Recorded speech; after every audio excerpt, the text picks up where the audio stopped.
Cool. So, most of that footage you just saw, you're not going to see in my run at all. Hopefully, anyway. So, before I start, I'm going to explain a few things because I don't have much time outside of explaining tricks.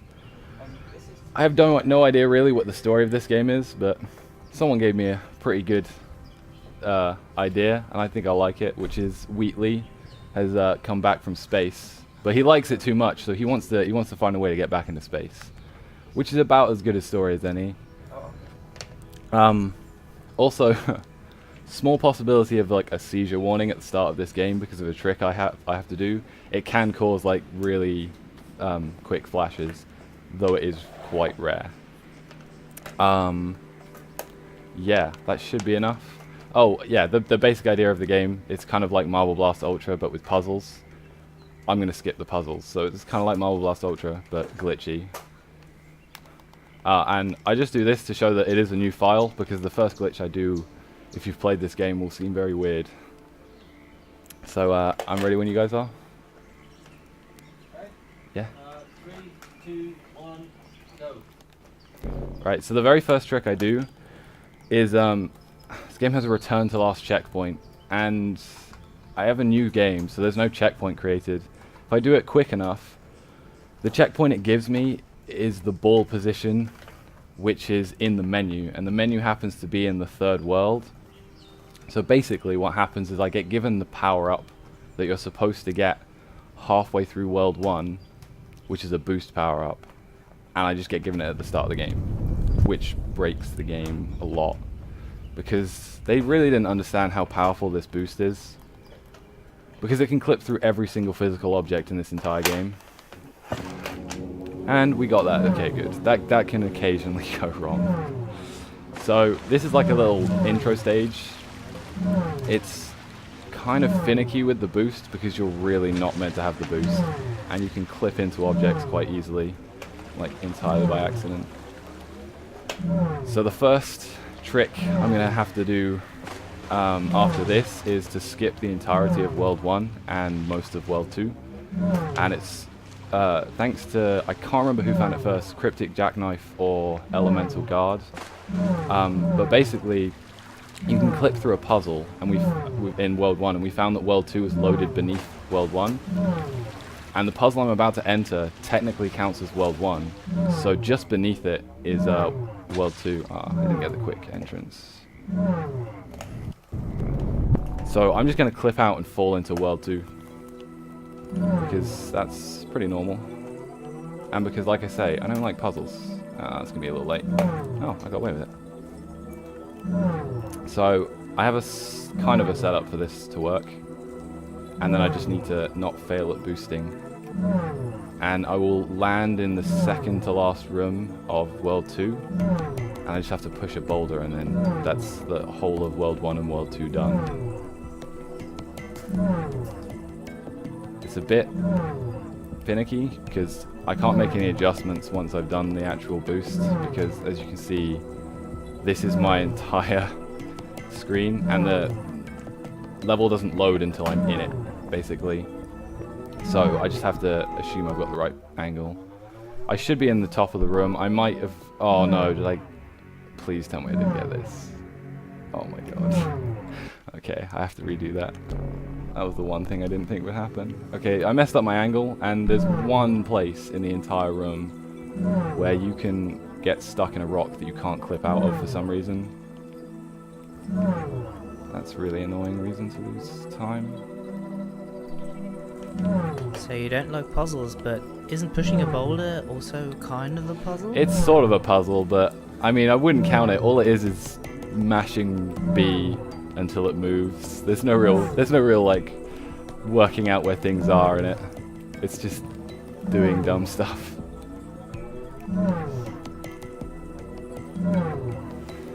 The idea is that you can get the perfect boost and land just above the rock, and then as you're falling past it, you just repel it. But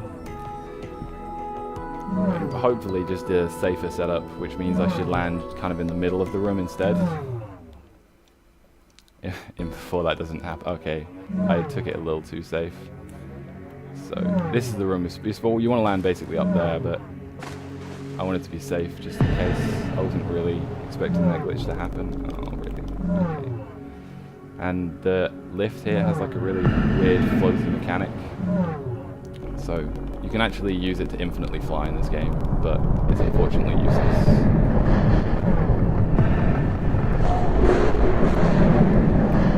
Also, the most important thing about this puzzle, I guess if you want to call it that, is it's to save a whale. And that's what this game's about, saving whales. There's the whale down there. Poor guy. I'm gonna free him. There's a beached whale, however, who we are going to entirely skip. But he's still going to take me to World 5, sorry. So, when I was explaining the boost glitch earlier, and saying it can clip through any physical object, I specified physical specifically, because there's one thing it can't clip through, which is an invisible wall. And it's essentially because it's just like a hard-coded barrier.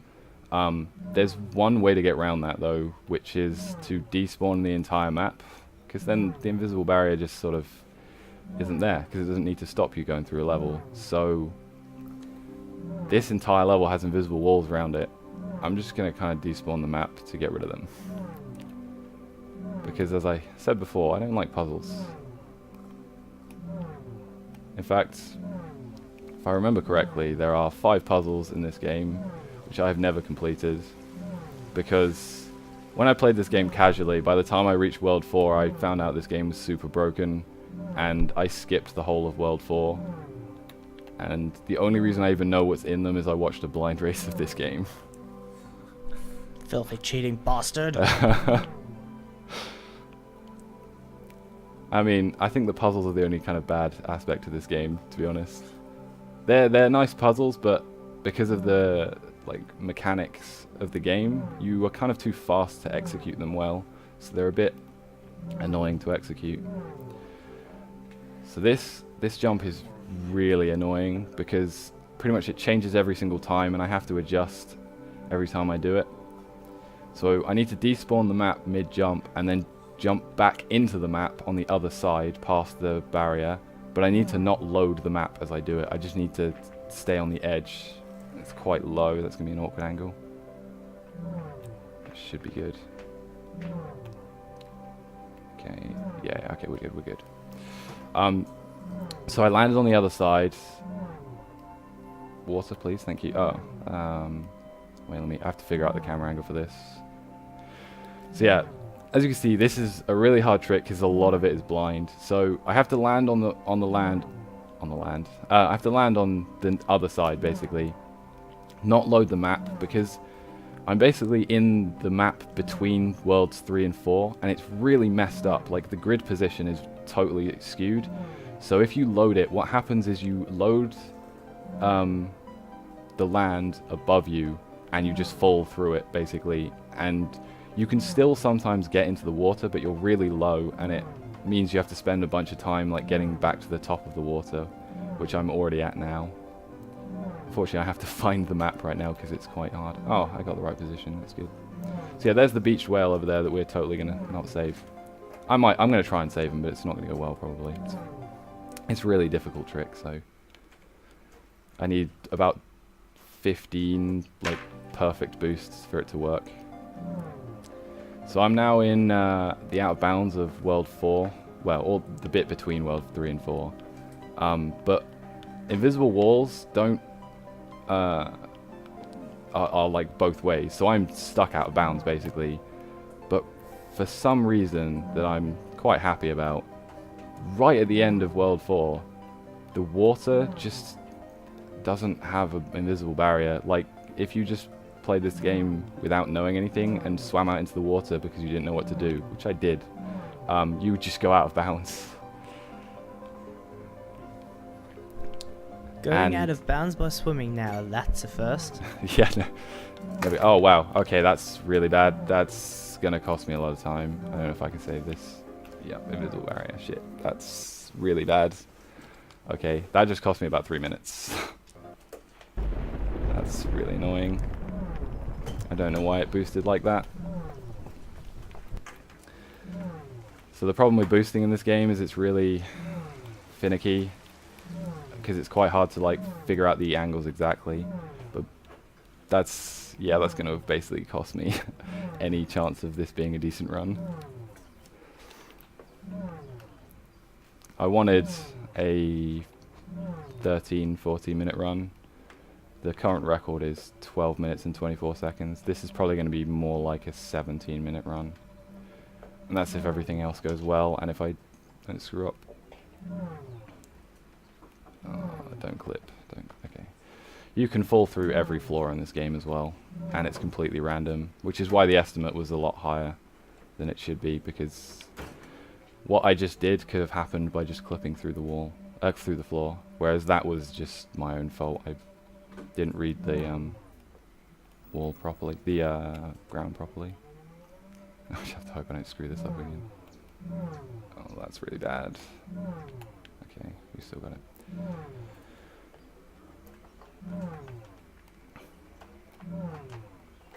Okay. Now there's time, because I've already explained everything. I didn't expect to screw that up. So if there's any donations... No donations, unfortunately, except for one that I just pushed in to change what we do with live-action movie Yoshi, which is the final boss of the game Robo we'll be playing in a second.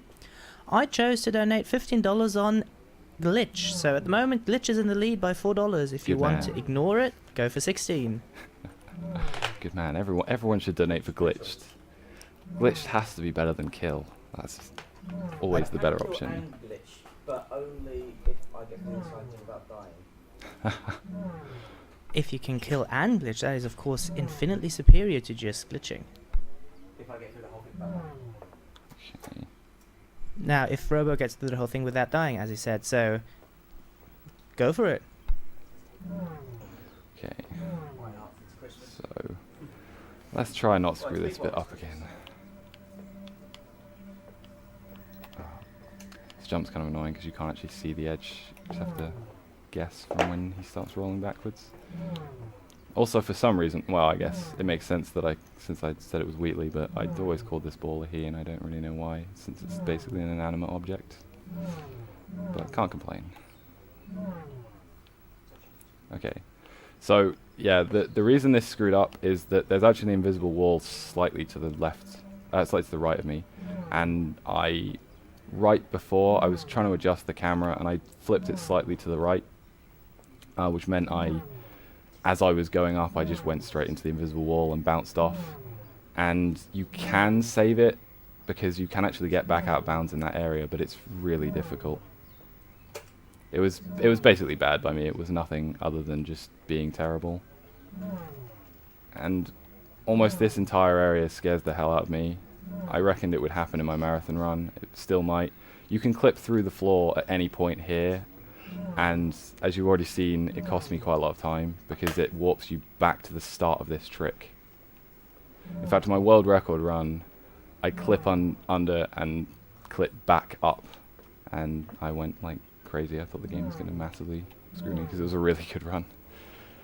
So yeah, just here is where the out of bounds stops, and then we can just like ignore the fact that there's no wall here and just come back in. It's really weird. I guess they thought that it was a really obvious thing that you should do. You shouldn't be entering the water. You should be going into this boat to trigger a cutscene. But I didn't think it was that obvious. I don't know. Maybe I'm just not subjected to game design. Too used to just trying to break things. So I'm gonna, like, you can just go straight to the boat here, but I'm gonna try a trick to make up for how terrible that beginning was. So I can trigger the cutscene and then immediately exit it, and the cutscene will still play because you see the boat's still going. I'm supposed to be in it, but I don't need to be. Oh, that's a really good start. So if I get like really, really good boost, I can make my way all the way back to the beached whale and save him. But it's pretty difficult because I have a minute and a half, I think it is, and there's only like one decent way to get back up there. Yeah, that'll have to do. Thankfully, it doesn't matter now if I just sort of fail and go down there because the checkpoint's back over at the ending, so... Well, this is kind of a bad angle. It's probably not possible anymore. Like, I've already screwed up enough, but I might be able to get at least to see the whale. Oh man, no. The invisible barriers are messing with me. Yeah, a lot of the geometry out here is really messed up. It's not, like, at all what it should be. So rocks will just occasionally not have the surface they're supposed to be. Oh no. Yeah, I probably won't make it. Unfortunately, I tried to find something else that I could do as a more achievable goal, but there's not really anything around here that's that interesting. Because even to get back into World 4, I'd have to go like all the way round to the same place I need to go and save the whale. So would you say this game is more like Marble Madness 3D version, or is it more like Dear Esther Marble version? I don't know. I don't even know which version I've played. Which version of Monkey Ball is this? Which version of Monkey Ball? It's the one called Orbs of Doom. Oh, okay. Orbs of Doom, that was that... Everyone should play Orbs of Doom, by the way. That was it's that amazing. game with the pink girl, right? Yeah, yeah. That was that perfect game. It's like a Monkey Ball clone, and it's amazing. So this is Sonic Ball Adventure. Sonic Ball Adventure, exactly. This is about as glitchy. So here's another cutscene with a really weird glitch of well, it's not really a glitch, it's just bad programming. If you do a return to last checkpoint here, it just puts you in a box underneath the sea that you cannot escape from. But you can load the checkpoint at the beach a little early and then skip the last bit. This trick I absolutely hate that I found because it's really dumb. Oh my god, it actually works. It requires this really odd float mechanic that's in the game. Well, it's not really a mechanic, as in it's not supposed to be used as a movement mechanic. It's just kind of a thing that's in the game. But there's no reason for it to be there at all. Like later on it's in the volcano and the point is the heat is supposed to be making you rise. That kind of makes a little bit of sense, but there's nothing there to make it happen. It just is there for some reason.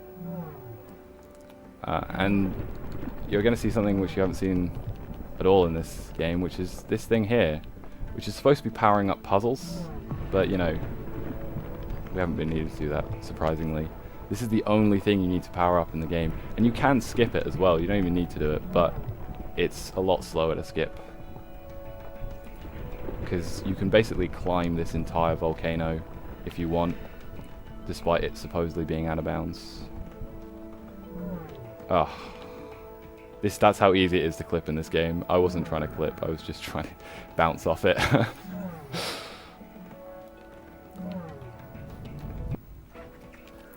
Because the kind of consistent method to clip is you go up right up close, then you pull back a little bit, and then you just boost in and it works. But you can basically clip as long as you have the right speed. Now this is basically the only puzzle I sort of complete, and that's a very dubious word. What I mean is I get to the ending of the puzzle.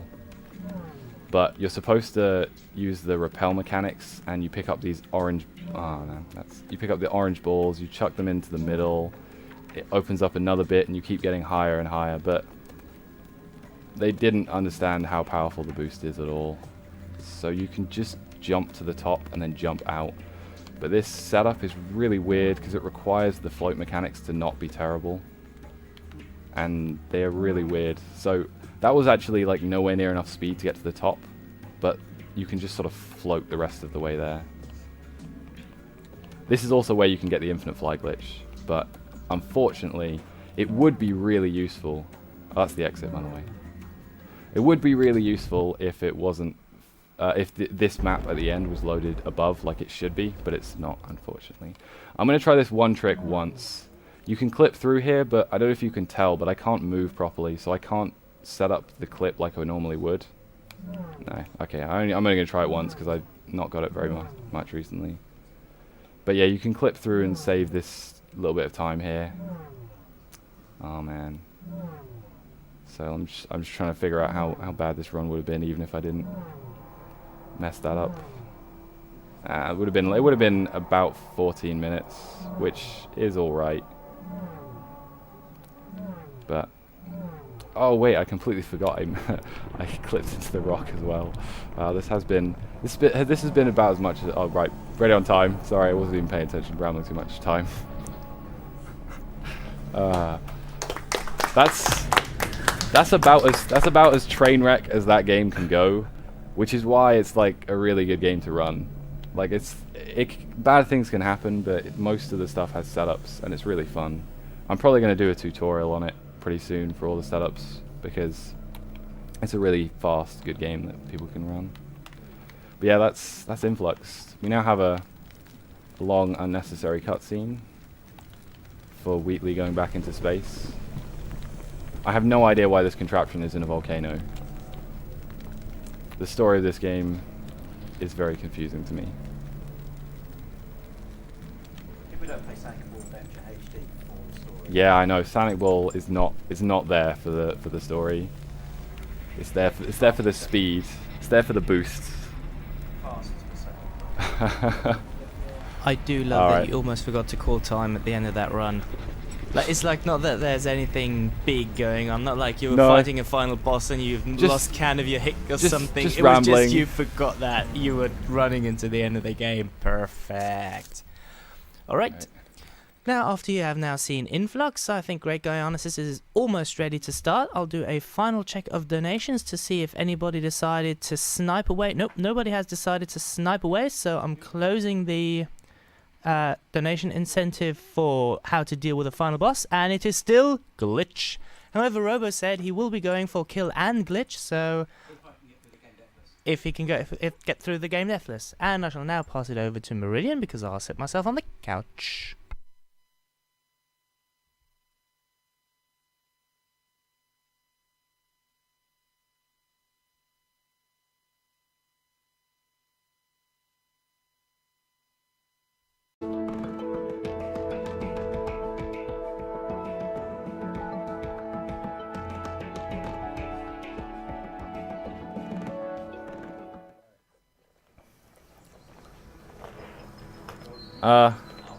Cool. So, most of that footage you just saw, you're not going to see in my run at all. Hopefully, anyway. So, before I start, I'm going to explain a few things because I don't have much time outside of explaining tricks. I have no idea really what the story of this game is, but someone gave me a pretty good... I'm going to skip the puzzles, so it's kind of like Marble Blast Ultra, but glitchy. And I just do this to show that it is a new file, because the first glitch I do, if you've played this game, will seem very weird. So, I'm ready when you guys are. Okay. Yeah? 3, 2, 1, go. Right, so the very first trick I do is, this game has a return to last checkpoint, and I have a new game, so there's no checkpoint created. If I do it quick enough, the checkpoint it gives me is the ball position. It's kind of finicky with the boost because you're really not meant to have the boost, and you can clip into objects quite easily, like entirely by accident. So the first trick I'm going to have to do after this is to skip the entirety of World 1 and most of World 2, and it's thanks to, I can't remember who found it first, Cryptic Jackknife or Elemental Guard, but basically you can clip through a puzzle, and we've in World 1, and we found that World 2 is loaded beneath idea, and I think I like it, which is Wheatley has come back from space, but he likes it too much, so he wants to find a way to get back into space, which is about as good a story as any. Also, small possibility of like a seizure warning at the start of this game because of a trick I have to do. It can cause like really quick flashes, though it is quite rare. Yeah, that should be enough. Oh yeah, the basic idea of the game, it's kind of like Marble Blast Ultra but with puzzles. Position, which is in the menu, and the menu happens to be in the third world.